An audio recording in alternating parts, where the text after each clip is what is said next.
What's going on, guys? I've been struggling so much since I came to Kenya the first time because Kenya just calls you when you're not there. And I feel like this sounds like some BS or some like over romanticism about Kenya, and there's a lot of content about it. I've seen some other content creators talk about it as well. But I have to tell you that it's really true for me.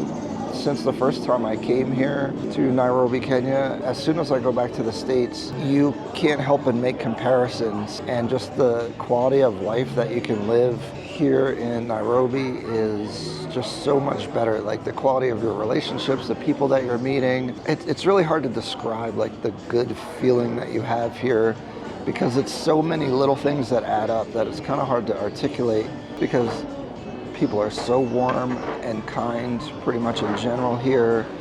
You know, you go out somewhere, if you're at a bar or a restaurant or even on the street, you could talk to people. People will start a conversation with you. It just feels generally more positive. Sure, there's like annoying things like trying to take Ubers, or certain things are just not as convenient, or even that you guys know if you see my other videos, like I hate like the grout work and little small things like that.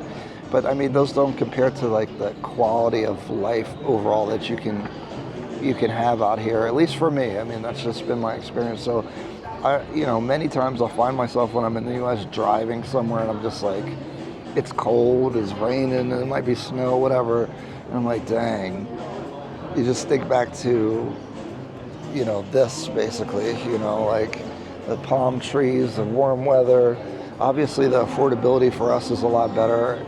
And you just add everything, and the nightlife, and even just like, I'm just getting like an avocado toast here and a dawa. It's just night and day difference on how you feel overall.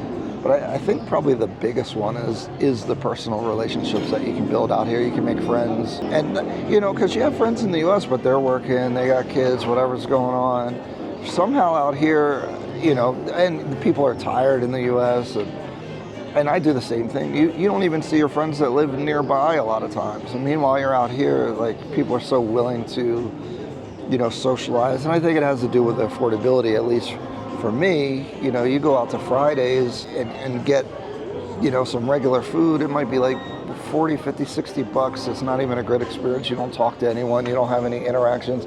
Even if you're around other people, you're kind of by yourself. It's hard to make comparisons because the quality that you get here for the price is a lot different. So there's no direct translation from like a restaurant here in Nairobi versus the US really, because some of the places you go would be like top tier, top 1% type places, but the type of prices that you're paying is less, although locals would think that feel that it is expensive, but for us, it doesn't feel very expensive, and I feel like I'm getting more for my money for sure. I'm telling you, as soon as I go back to the States, it just feels empty. It's like you're in the Matrix. It's like, what am I doing? Why am I here? Why am I living this lifestyle, even though I have a nice home? I really have good friends, families, things go well for me in the US.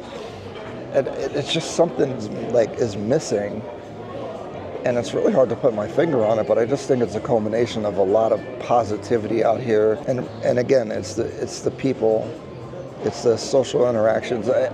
You hold a door for somebody in the U.S., they might not even acknowledge your existence. Positive social interactions is probably something that we're kind of missing in the U.S. to some degree. If you haven't experienced it, none of this probably makes sense. I'm having trouble even articulating myself or what it would mean to be out here, because I don't know how to explain it. I don't know how to tell you, wow, someone acknowledged my existence as a human, and I feel better about it, But that's a real thing. I think in the U.S. so much has gone to consumerism and money and hustle culture and entrepreneurship and who are you, what kind of car do you drive, and that stuff exists here, but it just feels different.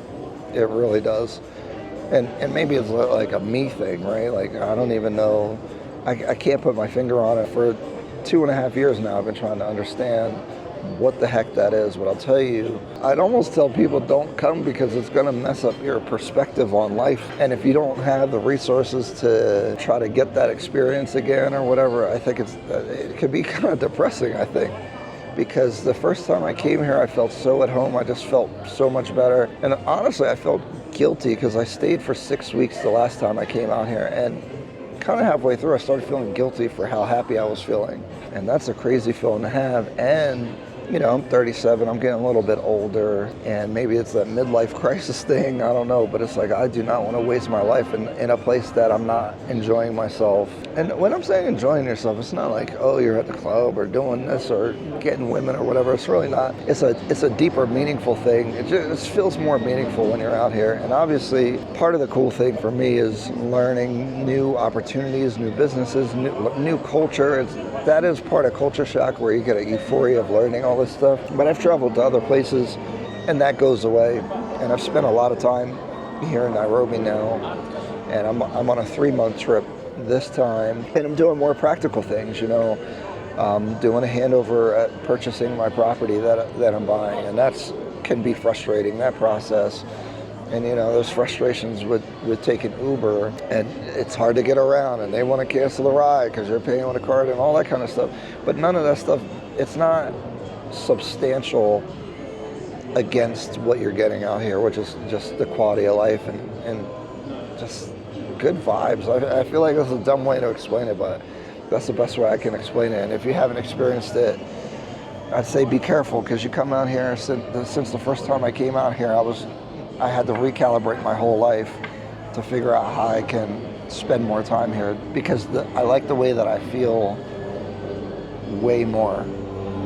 And I do, in the back of my head, get concerned, like, will it wear off? But I think I've spent enough time now where I don't think it's gonna wear off. But if it does change, I'll let you guys know. This is kind of a little bit of a different video, and you know, I just happened to be out here and I was kind of inspired to try to articulate. I don't know if I did a good job, so let me know. But if you've been to Kenya, can you guys share your experience coming out here? Do you feel the calling? Because constantly in the US, I feel the calling to be out here. You guys let me know what your experience has been. Appreciate you guys taking the time to watch. See you guys later.